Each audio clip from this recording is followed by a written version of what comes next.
दोस्तों, ईशिता शीशे में देख रही होती है कपड़ों को लेकर। कहती है मेरे पर कौन सा कपड़ा अच्छा लगेगा। तब तक उधर से रमन आ जाता है। रमन कहता है ईशिता से कि आपको आज मेरे साथ पार्टी में चलना है। ईशिता कहती है कि आप भी ना कैसी कैसी बातें करते रहते हो, मुझे नहीं पता है, आखिर में मुझे नहीं जाना है।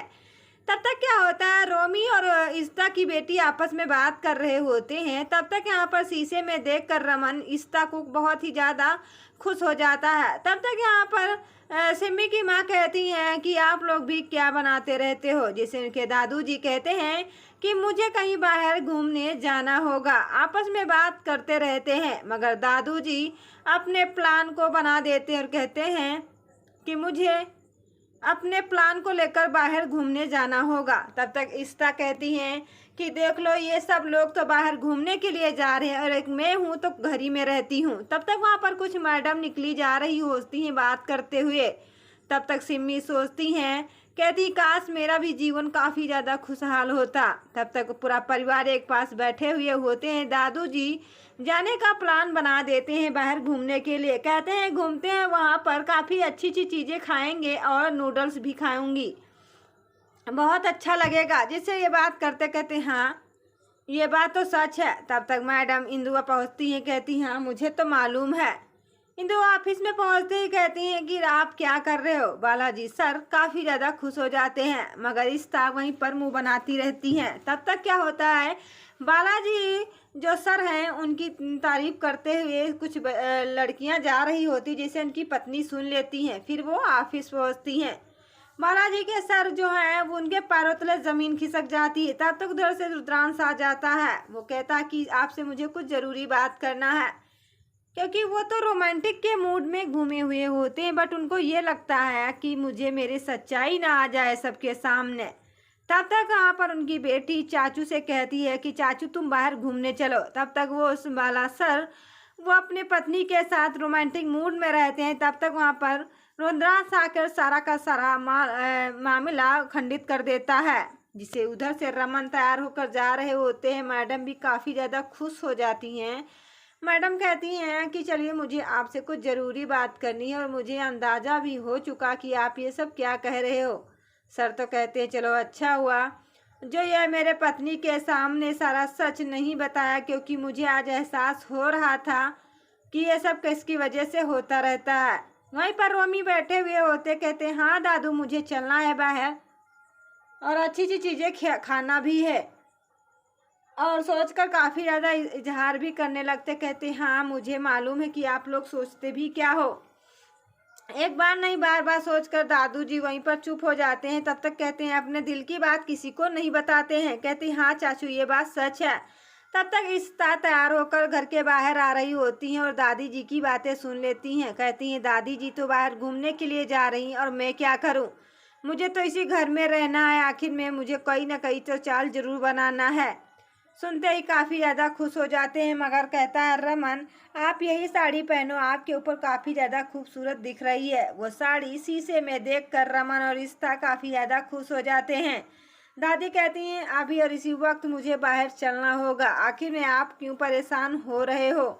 आपस में बात करते हैं। वहीं पर ईशिता चुप हो जाती और कहती मुझे भी नहीं मालूम था कि इतनी बड़ी चाल मेरे से कौन चलने वाला है। वही बात सुनते काफ़ी ज़्यादा दूर निकल जाती हैं। दादू जी कहते हैं मेरे को लेट हो रहा है, आप लोग क्यों नहीं यहाँ से निकल लो, चलो ना। दादू जी सोचकर काफ़ी ज़्यादा एहसास करते हैं, उनको अंदाज़ा भी नहीं होता कि हाँ ये किसकी वजह से होता रहता है। एक बार नहीं मैं बार बार सोचती हूँ मगर सिमी तो बहुत ही ज़्यादा घबराई हुई होती हैं। सिमी कहती हैं कि मैं इन सब के साथ बाहर घूमने जाऊँगी तो मेरा मन कुछ और हो जाएगा, इसीलिए मैं अब कुछ बताना नहीं चाह रही हूँ कि आखिर में बात क्या है। जिसकी वजह से रोमी वहीं पर बैठे हुए होते हैं, साथ में पूरा परिवार। मगर तब तक पर्दे के झरोखों में ईशिता देख रही होती है और ईशिता कहती है मैं अपने पति के साथ ऑफिस नहीं जाने वाली हूँ, मैं इन सब के साथ घूमने वाली हूँ, मगर ये सब मैं कैसे घूमूं मुझे भी अंदाज़ा नहीं है। ये बात सुनकर वहीं पर चुप हो जाता है पूरा परिवार और कहते हैं मुझे भी अंदाज़ा हो गया है कि यह सब किसके वजह से होता है। बालाजी कहते हैं काश मुझे अंदाज़ा नहीं था कि ये सब किसके बदौलत होता है। फिर भी उनकी वाइफ जो है वो शक कर लेती, कहती हूँ कि आप इतने अच्छे टीचर हो कि जितनी भी लड़कियाँ हैं वो आपकी तारीफ करते हुए आपके पास जाती हैं। मुझे नहीं मालूम था। जिसे कहते हैं काश ये जो रुद्रांश है ये मेरे पत्नी के सामने मेरा सच नहीं ओपन कर दिया। मैं तो बहुत ही ज़्यादा डरा हुआ लग रहा था। जिसे वहाँ पर उनकी बेटी इस्ता की बात करती, चाचू से कहती, चाचू हम लोग नूडल्स खाएंगे। जिसे कहते हाँ क्यों नहीं, क्योंकि इस्ता की पूरी बात कह रहे होते, जिससे उनकी बेटी कहती मैं अपने मम्मा से बता दूंगी जाके। तब तक वहाँ पर वो जा रहे होते हैं गाड़ी से घूमने के लिए। जिसे कहते हैं ड्राइवर गाड़ी को रेडी कर दीजिएगा, मैं अभी आ रहा हूँ। जिसे कहते हैं हाँ क्यों नहीं। वहाँ पर जाते ही रमन अपने गाड़ी के पास जाते हैं। तब तक वहाँ पर दादी और दादू जी सब लोग बाहर जाने के लिए तैयार हो जाते हैं। कहते हैं मुझे भी अंदाजा है कि बाहर चलना होगा, जिसकी वजह से पूरा परिवार तो जा रहा होता है, मगर रमन फ़ोन पर बात कर रहे होते हैं।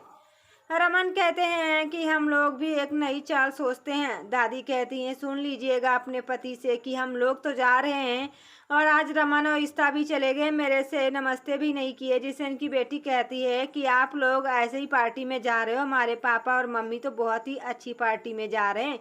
जिसे कहते हैं हाँ क्यों नहीं। ये बात सुनकर वहीं पर चुप हो जाती हैं। फिर भी उनको एहसास नहीं होता है। रमन फ़ोन पर बात करता और जाते हैं बाथरूम के पास और कहते हैं मैडम जी आपको कितना टाइम लग रहा है, आप जल्दी से निकलिए, मैं लेट हो रहा हूँ। मैडम को आवाज़ नहीं सुनाई दे रही होती है और वो झरोखों के द्वारा देखते हैं, जिससे उनको गेट में ताला पड़ा मिला होता है। क्योंकि दादी जी यही कहती हैं कि बाहर सामने वाले भी गेट में ताला पड़ा है, कोई घर में नहीं है, इसीलिए हमको भी ताला डालना पड़ेगा। जिससे इस्ता के पिताजी कहते हैं हाँ ये बात सच है, मुझे सच में यही करना होगा।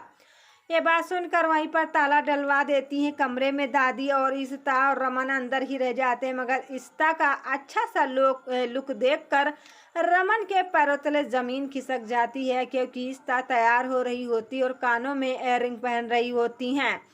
कहती हैं तब तक रमन फ़ोन पर बात करते इस्ता को देखकर काफ़ी ज़्यादा परेशान हो जाते। कहते हैं कि आपका ये जो प्यारा लुक है वो आज मैं देखी बहुत ही ज़्यादा अच्छा लगा है। मगर दादी जी घर में ताला डालकर बाहर घूमने के लिए निकल पड़ती हैं, और साथ में पूरा परिवार भी होता है। मगर ये उनको अंदाज़ा नहीं होता कि इस्ता और रमन कमरे के ही अंदर है। किसी को भी समझ में नहीं आ रहा था। मगर वो जैसे कंगन पहन रही होती हैं, तो जिससे उन्हें हाथों में देखकर कहते हैं कि आपका लुक आज बहुत ही प्यारा लग रहा है, आखिर में बात क्या है। रमन लगने लगते हैं इस्ता से। इस्ता कहती हैं कि आप ऐसे एक टक क्यों देख रहे हैं मेरे को, मैं तो वही इस्ता हूँ आपकी पत्नी। जिसे कहते नहीं आज आपका लुक जो है बहुत ही प्यारा लग रहा है और मुझे अच्छा भी लग रहा है, आज मुझे एहसास हो रहा है। इस्ता देखती हैं और हंसने लगती हैं। कहती हैं ये सब किसकी वजह से हो रहा मुझे अंदाज़ा भी नहीं है। ये बात सुनकर इस्ता वहीं पर चुप हो जाती हैं। मगर फिर भी कमरे में जाती हैं। रमन कहता है लो अब तो आप घर ही के अंदर रहो, मेरा पिताजी और मेरे घर वाले बाहर पार्टी में घूमने के लिए गए हुए हैं और अभी यहाँ पर आप बैठी हुई हो। इस्ता हाथ जोड़ती कहती रमन प्लीज़ मेरा और भी सर मत खाइएगा, मैं वैसे ही परेशान हूँ, आप भी परेशान कर रहे हो। तब तक आंगन में कुर्सी डालकर इस्ता और रमन दोनों लोग बैठ जाते हैं। वो गिलास में पानी पीने लगती हैं। रमन कहता लो घर में खाना भी खाओ और पानी पियो, आपको ये नसीब में पार्टी लिखी ही नहीं थी, मैं आपको घुमाने के लिए ले जा रही थी। इस्ता कहती हैं हाँ क्यों नहीं, मैं कभी पार्टी में गई ही नहीं हूँ, ऐसा लग रहा है। तब तक सिमी और सिमी का बेटा और उनकी सारी बेटी परिवार सब लोग जा रहे होते हैं आपस में घूमने के लिए। मगर ये किसी को भी अंदाज़ा नहीं होता कि ये सब किसकी चाल है, मुझे कुछ ना कुछ तो करना ही पड़ेगा। रमन फ़ोन पर बात करके आपस में काफ़ी ज़्यादा खुश होते हैं। इस्ता और रमन एक दूसरे के करीब आकर काफ़ी ज़्यादा रोमांटिक मूड हो जाता है और कहते हैं मैं तो इतना बड़ा हो गया, मेरी सगाई भी हो गई, मेरी शादी भी हो गई, मगर मैं अभी तक घर पे अकेला नहीं रहा हूँ। आज ये पहला दिन है जो मैं घर पे आपके साथ हूँ। जिसे उनकी बेटी देखती है काफ़ी ज़्यादा खुश हो जाती है और कहती हैं इस्ता कि हाँ मुझे भी तो घर पे रहने का शौक़ है, जो मुझे यहाँ पर रहने का मौका मिला हुआ है। जिसे कहते हैं कि आखिर में मैं फ़ोन लगाता हूँ, अभी गेट का ताला खुल जाएगा। जिसे कहते हैं हाँ क्यों नहीं। रमन कहता है क्या इस पागल लड़की के साथ मुझे रात भी बितानी पड़ेगी, मैं क्या ही करूँ, मैं बहुत ही ज़्यादा परेशान दिख रहा हूँ। आपस में बात करके जिसे वो अपनी कहानियाँ बनाने लगते हैं और धीरे धीरे इश्ता के करीब आने लगते हैं रमन, और कहते हैं कि मैं जैसे बस में बैठने गया था तब एक ही सीट पर बैठा था, जिससे एक दूसरे के आपस में खुल जाते हैं सारे सच। तब तक वहाँ पर परम के पास पहुँच जाता है खन्ना और उनको सारा का सारा सच बताने लगता है इश्ता और रमन के बारे में, जिसे कहने लगते हैं खन्ना कि हाँ, मुझे आपके प्लानिंग को कुछ न कुछ करना ही होगा। मगर परम कुछ नहीं सोचते हैं। वीडियो दोस्तों अच्छी लगी तो लाइक से सब्सक्राइब जरूर कर लीजिएगा। तो मैं मिलती हूँ नई वीडियो के साथ, तब के लिए दोस्तों धन्यवाद, बाय बाय। हेलो दोस्तों, कैसे हो? आई होप आप लोग अच्छे होंगे। फिलहाल मैं भी बहुत ही अच्छी हूँ।